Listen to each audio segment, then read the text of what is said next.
Absolutely. I mean, you dig into the roles of various neurotransmitters and brain chemicals, and dopamine being one of them. And the common misconception of dopamine is more of the pleasure neurotransmitter. Can you tell us can you break a few myths there and tell us the real role of dopamine and its function in the brain and body?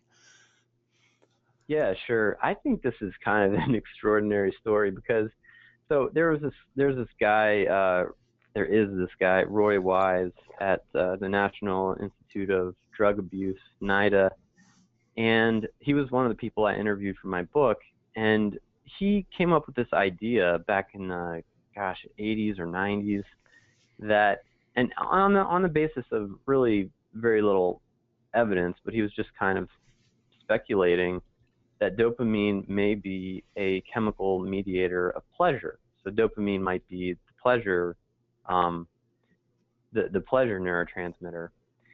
And essentially, everything that's come since then has refuted that idea, that it has nothing to do with pleasure. And he very quickly acknowledged that evidence and said, yeah, dopamine has nothing to do with pleasure. But for some reason, that idea stuck in the popular mind and in the popular press that dopamine is the pleasure chemical. And ever since then, it just hasn't gone away. It's like this idea that just stuck and refuses to go away because it's so deeply ingrained. But there's really never been any evidence to support that, or really very, very little. And at this point, we have quite a bit of evidence suggesting that that's not the case. What dopamine is, it's a learning and motivation chemical. So, and I think the reason why we get it confused with pleasure is because in the brain, learning and motivation are very closely tied in with pleasure. So generally, what you see is that all three of those things come together. So you see learning, you see motivation, and you see pleasure all happening at the same time. And that's something that's called reward. And this is a response that the brain has to a variety of things that it's hardwired to want, like food, especially food with certain properties, sex, comfort, physical comfort, social kudos, or whatever it is that our brains are wired to want. When we achieve those goals, we experience this thing called reward. And so since pleasure is part of that, three-part process of reward, it's kind of easy to associate it with that process. But actually, dopamine is more relevant to the learning and the motivation element. So basically what happens, and I'll go through how this happens in food since that's really the topic that we're most interested in here. For sure. The brain is hardwired by natural selection to look for certain specific properties in food. And these are the properties that would have sustained the survival and reproduction of our ancestors.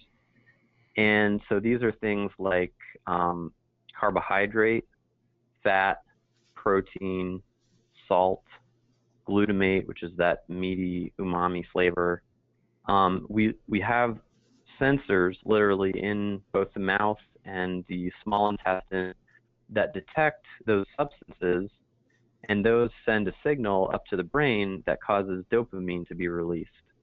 And so when we eat a food that's very concentrated in those properties, so let's say you eat a pizza and you have it with a soda, or you have some ice cream or potato chips or something that has really concentrated amounts of those substances that are chemically detected, especially by your small intestine, that spikes a lot of dopamine in your brain.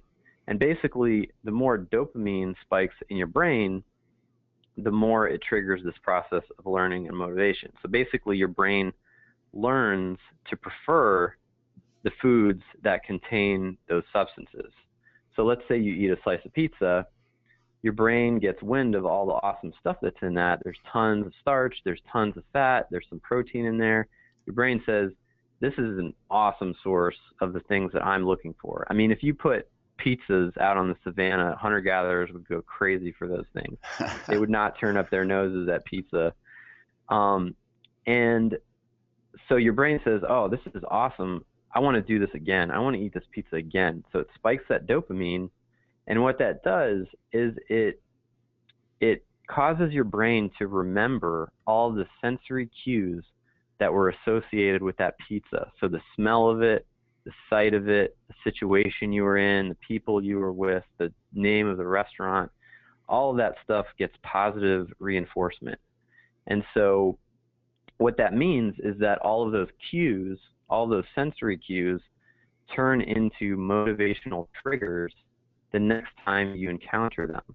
And so your brain learns, and your brain learns to be motivated by those cues. And so the next time you smell the pizza, the next time you see that greasy box, or the next time you see the restaurant, or the next time you hang out with your friend who you always have pizza with, that's a cue for your brain to say, your brain says, oh, this is a situation in which I can get pizza. I remember this.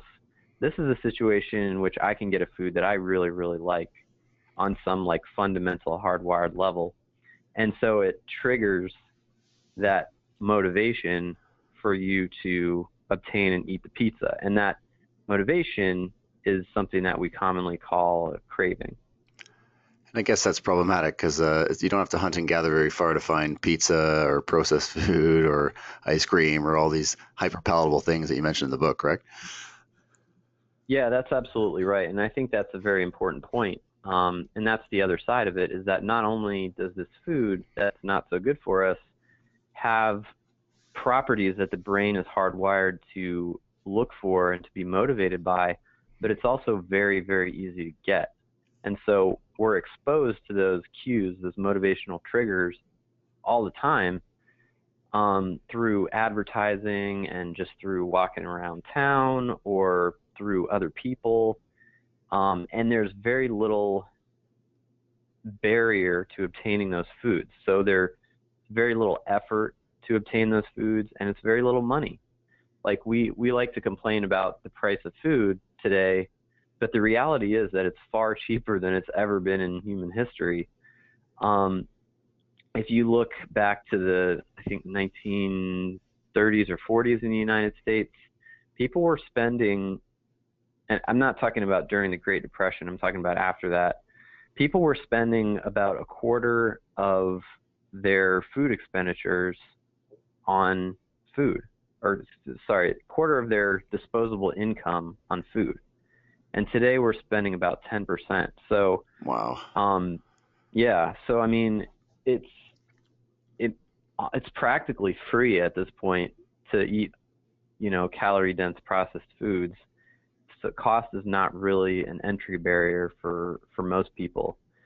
And so, so basically all the things that make us want to eat these foods have increased as the processed food industry has essentially crafted foods that expertly appeal to hardwired human drives more and more and more over time.